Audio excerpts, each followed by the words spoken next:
Halo sahabat YouTube, kamu udah klik video ini, artinya kamu lagi nyari konten gimana cara menambah subscriber YouTube secara alami. Oke, kita akan belajar bareng teman-teman.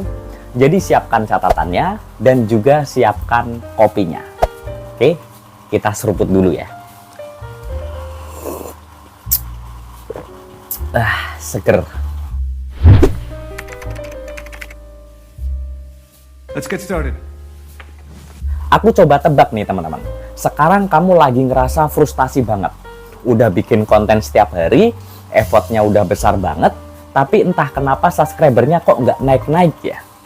Dapetin 10.000 subscriber pertama itu susahnya minta ampun teman-teman. It's okay, tenang guys, karena aku udah ngelewatin itu semua.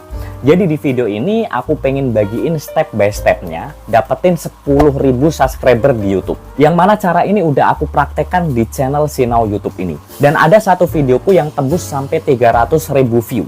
Oke, kita lanjut yuk. Satu hal penting nih teman-teman yang harus diingat, kontenmu itu nggak akan berguna kalau nggak ada audiens yang nonton. Maka dari itu, step awal yang jadi fundamental pertama adalah menentukan target audiens. Ini penting banget. Target audiens yang tepat akan memudahkan kamu dalam membuat konten yang relevan. Satu kesalahan yang sering banget dilakukan oleh kreator pemula adalah nggak tahu target marketnya itu siapa. Akhirnya konten yang dibikin melebar kemana-mana teman-teman. Hari ini bahas politik, besok bahas masakan, lusa bahas game gitu. Nggak jelas sama sekali. Aku kasih contoh teman-teman. Mostly akun yang besar dan berhasil ya, itu target audiensnya itu jelas banget. Buat kalian yang mungkin subscribe channel ini ya, channel Sinau YouTube ini, saya tanya nih, kira-kira kenapa kamu subscribe channel ini? Karena pengen dapat konten seputar YouTube kan? Betul kan? Nggak mungkin dong kamu subscribe channel Sinau YouTube ini dengan tujuan pengen dapetin konten seputar tips memasak gitu. Jadi target audiensnya channel ini itu jelas banget teman-teman. Orang-orang yang pengen belajar tentang YouTube. Dan masih banyak lagi akun-akun lain yang sekarang itu sudah besar, yang udah memiliki target audiensnya yang jelas. Coba deh tulis di komentar ya, akunnya siapa yang sering kamu tonton yang memiliki target audiens yang jelas banget. Setelah ini kamu pasti tanya, gimana caranya menentukan target audiensnya bang? Mudah banget teman-teman. Teknisnya gini, kamu coba cari irisan antara kebutuhan, ketertarikan, dan juga keterampilan. By the way, aku nggak bakal bedah terlalu detail ya, karena bakal panjang banget teman-teman. Aku kasih gambaran umumnya aja. Next, mungkin aku bisa bikin video terpisahnya. Caranya menentukan target audiens yang lebih lengkap lagi. Oke?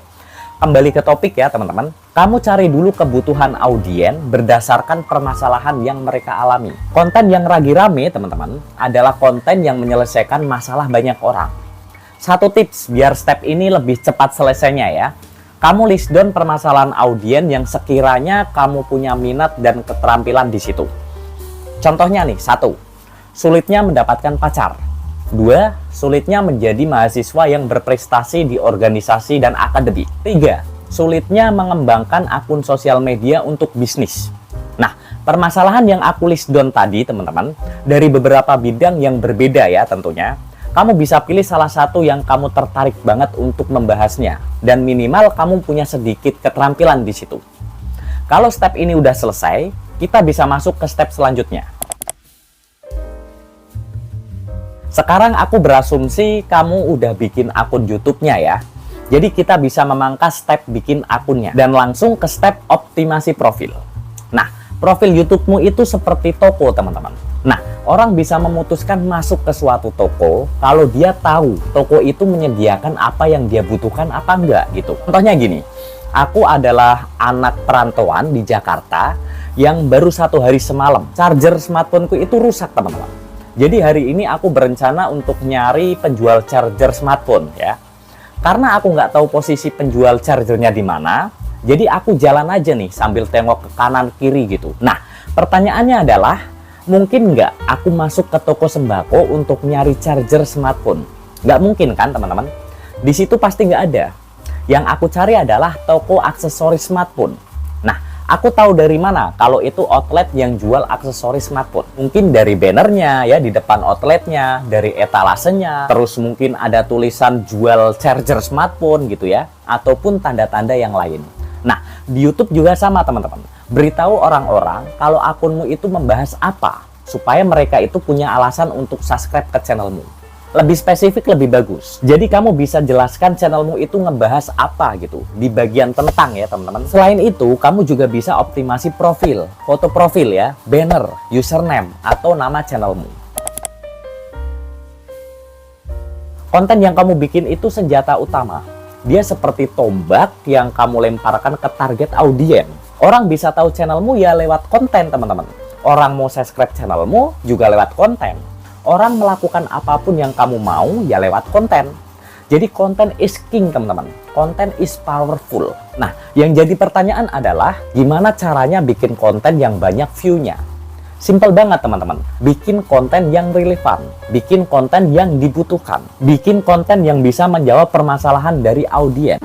Tapi bang, aku kan nggak punya alat yang canggih. Gimana bisa aku bersaing dengan kreator yang lain, bang? Kalau kamu perhatikan ya teman-teman, banyak banget konten yang production value-nya itu nggak terlalu tinggi, tapi banyak diminati.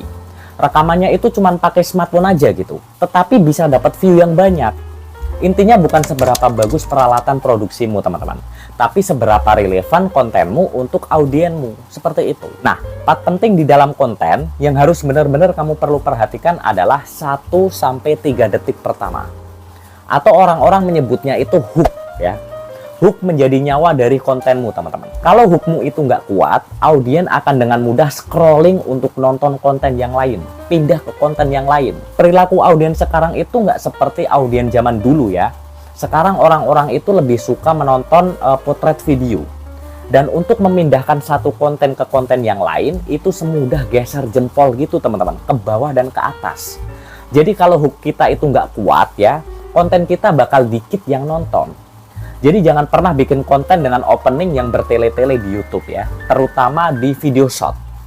Contohnya seperti ini. Halo guys, gimana kabarnya? Maaf hari ini saya baru muncul ya, baru berada di sini. Dan perkenalkan, nama saya Aji Sofyan.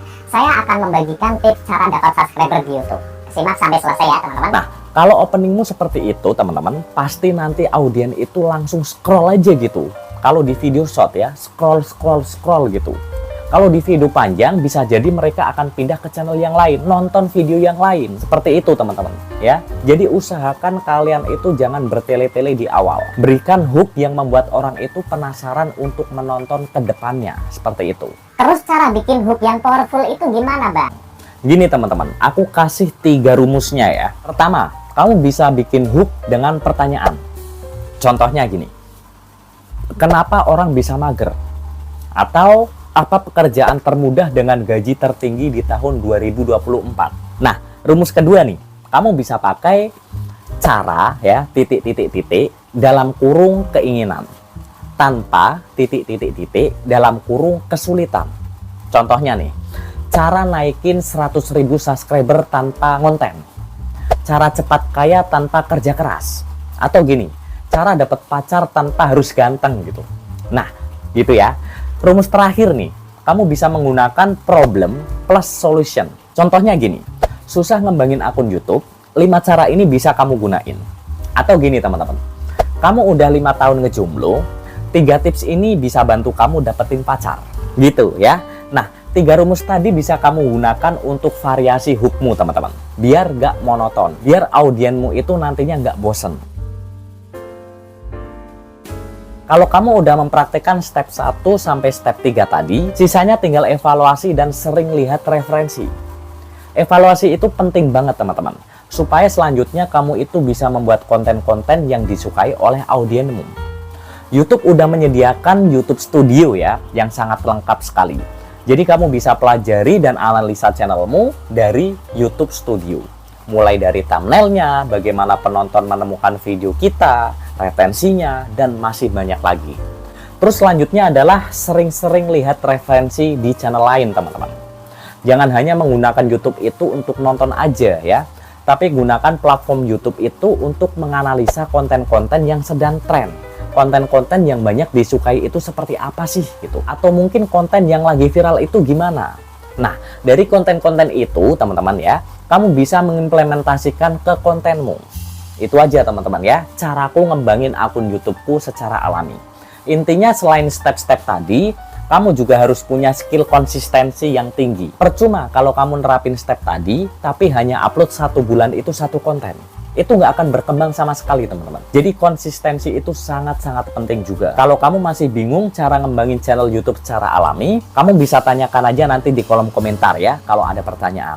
Silahkan lanjut tonton video berikutnya. Atau ini ya, siapa tahu bermanfaat juga buat kalian.